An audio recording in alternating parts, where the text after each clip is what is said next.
All right. Well, thank you very much for having me here. First of all, thanks, Howard. And my name is Roberto Hermosillo. I'm originally from Mexico.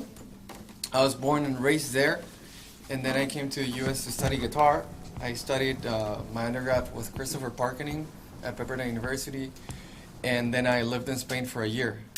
I'm a classical guitarist, and I also play contemporary styles of music. Like some of the guys who were sitting with me in the practice room, heard me playing some, type of flamenco or jazz or stuff like that, which I think that it's been very beneficial for me as a classical guitarist, especially studying popular music, because a lot of the music that we play in the classical guitar is it comes from popular Latin American or Spanish music, right? Can we agree on that? Yeah. Yes? Okay, good. So, I'm going to be playing some pieces for you guys, and then it would be nice to talk about the origin of the pieces, or where do these pieces come from? Because me as Latin American and as having lived in Spain, I was also fortunate enough to study some of these pieces. I lived in Mexico, and I lived in Argentina, and I lived in Spain too, and I played some of those styles of music, and it's fun music too. So anyway, I'm gonna start off with some Spanish music for you guys.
Thank you very much. So, Can somebody tell me? I don't want to make this a class. I'm a college professor too, so I teach college, but I don't want to make this completely good. Can somebody tell me what the second piece consists of? Anybody? Malagueña? You guys know? You know that, right? And Asturias is a malagueña. Part of this piece that I just played is malagueña. That part is malagueña.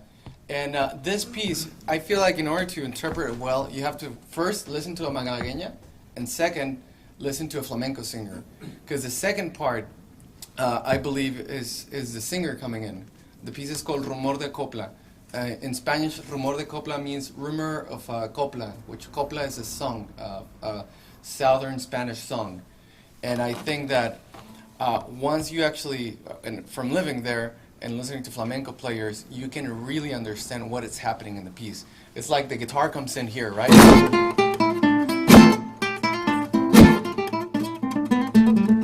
Malagueña.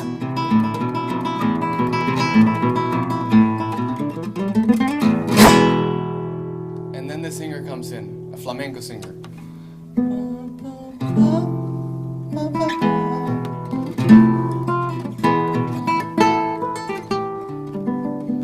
And if you start to think of as these kinds of songs, of pieces, which are really songs, they have a melody, right? As reductions of actual music or other music like flamenco, you can really understand it. Because if you've never listened to flamenco, I think it would be a little harder to interpret this piece. Whereas if you separate, okay, this part is the guitar, and this part is like the singer coming in, then I think that you can really, really express the piece the way it's supposed to be expressed, or the way that Torroba intended to play it. And I've heard videos of Segovia saying that guitar is a small orchestra. I don't know if you guys have heard that before, but it is a small orchestra, and we get to have the guitar and the singer playing at the same time. And I think that that's something very unique that we have in this instrument. And if we don't take the time to study the fact that this music comes from flamenco, I feel like it might be a little difficult to make it sound really authentic. And I think that that should be our goal as classical guitarists, to make the music sound as authentic as we want. Our goal is not to sound like a flamenco player, right? Because we're still classical guitarists. It's still a style that it's supposed to sound in a certain way. However, we borrow from flamenco in this piece. So I think that that's a way to incorporate it in that sense. Now I'm going to play a piece from Venezuela by Antonio Lauro. Do you guys know Antonio Lauro? Great composer. This is a Venezuelan waltz, and then I'll explain how I think it works. Number 2, by the way.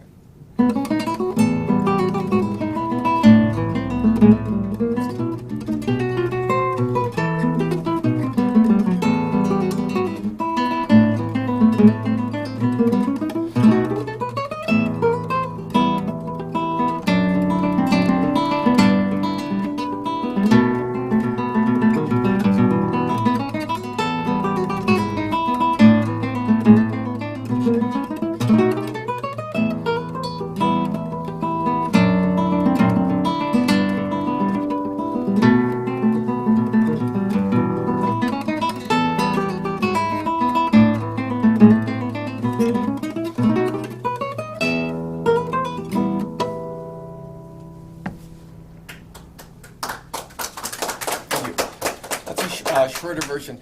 The two main popular styles that Antonio Lauro, I studied with somebody that studied with Antonio Lauro. And Antonio Lauro was actually are you guys familiar with that composer, by the way? Antonio Lauro? Yes? Okay, cool.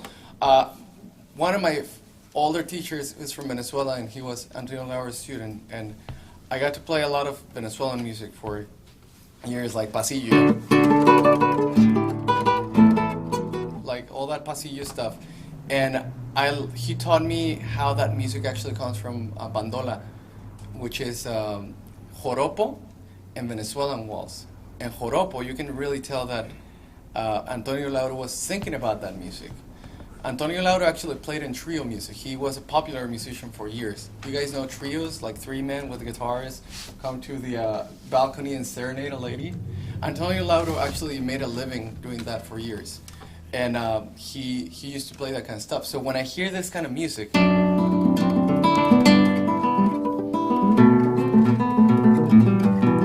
know that he was really meaning to do.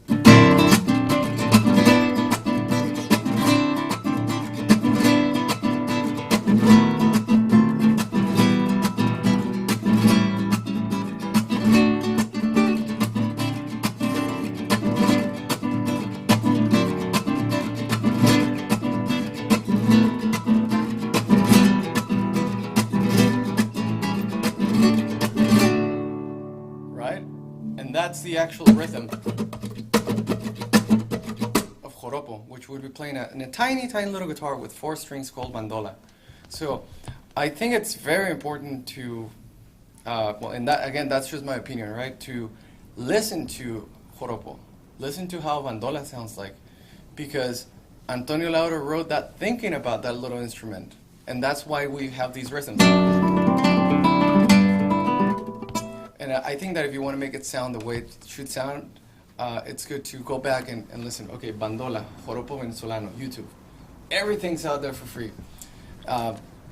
So that's what I think, that if you like the music of Antonio Lauro, I will go back and listen to some joropo and Venezuelan waltz and learn how it's counted. Because it's in 6/8, right? 1, 2, 3, 4, 5, 6, 1, 2, 3, 4, 5, 6. But the waltz part is actually 1, 2, 3, 4, 5, 6, 1, 2, 3, 4, 5, 6, 1, 2, 3, 4, 5, 6. The Venezuelan waltz is counted in 1. It's not counted in or in 6/8. It's written in 6/8. It's 1, 2, 3, 4, 5, 6, 1, 2, 3, 4, 5, 6. But it's actually counted in 1, 2, 3, 4, 5, 6, 1, 2, 3, 4, 5, 6. Or at least that's how the people from Venezuela counted. And me as a non-Venezuelan, I look at that and I say, okay, maybe I should try to count it when I play like that to make it sound more authentic. So that's my take on that song. The next one is Brazilian Piece by Heitor Villa-Lobos that I love actually very much. It's Choro number 1.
it's a choro.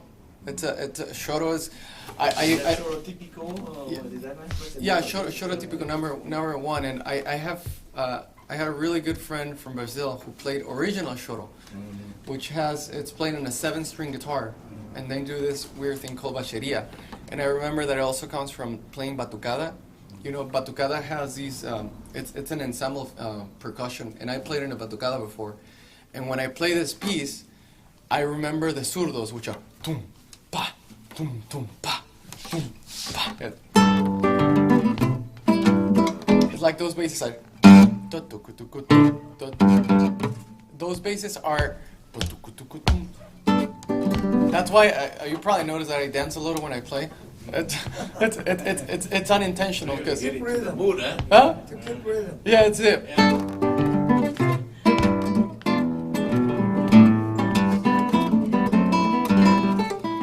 I do that because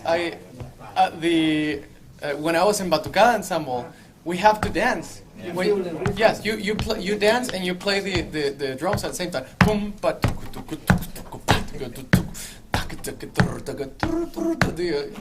You know, all that. It's a show, and this music comes from that. And I think that playing batucada helped me. I don't know if to play it better, but to understand it better at least, because you live that culture for a little bit in the ensemble, and you hang out with Brazilian people, and it's at least I feel closer to that kind of music. I don't know if that makes any sense, but it helped me understand the music better. It's like you guys know the Rossinianas by Giuliani, right? Yeah. They're based on operas by Rossini. If you're gonna play Rossiniana, I think that it would be good to listen to an opera by Rossini, right? And I think it's the same way in this. It was like, I'm playing Batucada, and then I would go back to playing this piece, and I was like, oh. It's the bass there. It's a tum, ta, tum, pa, tum, pa, tum, pa. It's the zurdos. And so, it's great. I recommend to listen to Batucada ensembles, choros, samba, samba reggae. All that music is very, very helpful, I think, to listen to. Anyway, the next piece is tango, an Argentine tango. I lived in Buenos Aires for a lot of time, and I had a video that I want to show you, but we couldn't get it to work. And being a young street musician, classical, so people would be like, "What are you doing in the street?" But this piece reminds me of that. I don't know if you've ever been to Argentina, but it certainly takes me back. It's called La Muerte del Ángel, which means the death of the angel, and it's by Astor Piazzolla.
you guys know, that's where the flamenco also comes in handy.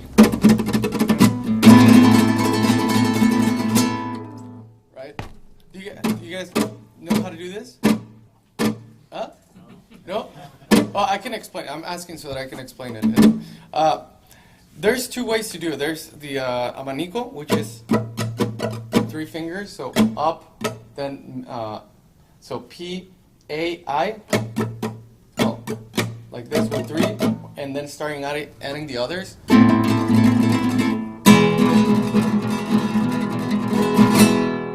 And the easier way, I think, and that sounds a little more even, is just to kind of leave, do 1 stroke down, but hit it twice. So, and when you leave certain distance, so you have to find your own distance depending on the dimensions of your body, right, and your hands. But there's certain distance in which it's gonna sound exactly in the middle of a triplet.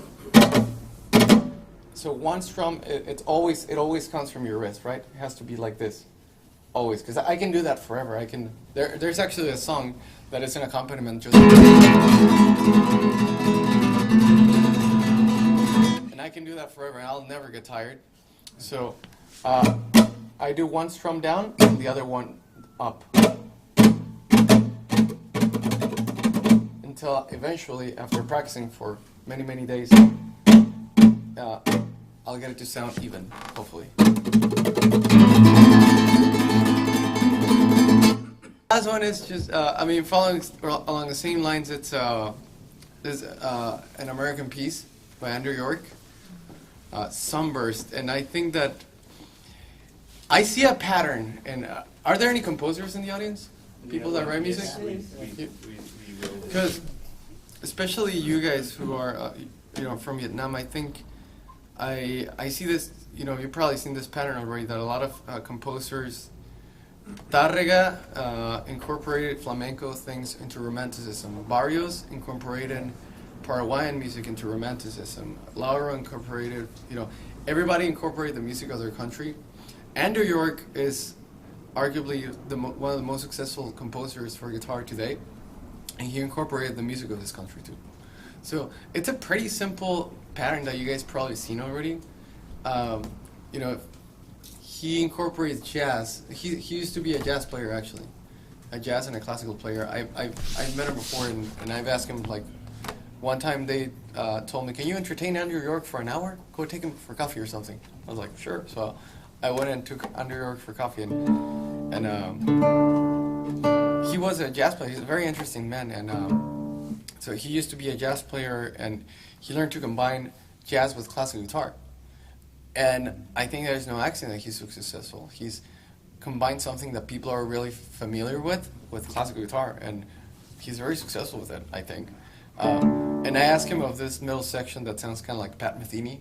I don't know if you guys are familiar with it. Pat Metheny, the jazz guitarist. Have you heard of him? No? Say it again? Pat Metheny? No. No? He's there's a section in that piece that sounds a lot like Pat Metheny's music.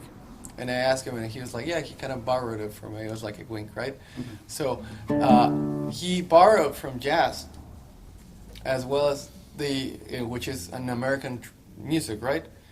As well as all these composers borrowed from the music from their country. So if you guys, it's amazing that you guys have this place just to start with, or you're working to preserve the culture of your own country. And I feel like all of us as immigrants are trying to do that. And I would encourage you to do the same with the traditional music of Vietnam and incorporate it with classical guitar. And I think that it seems to be a recipe for success, at least for all these guitarists.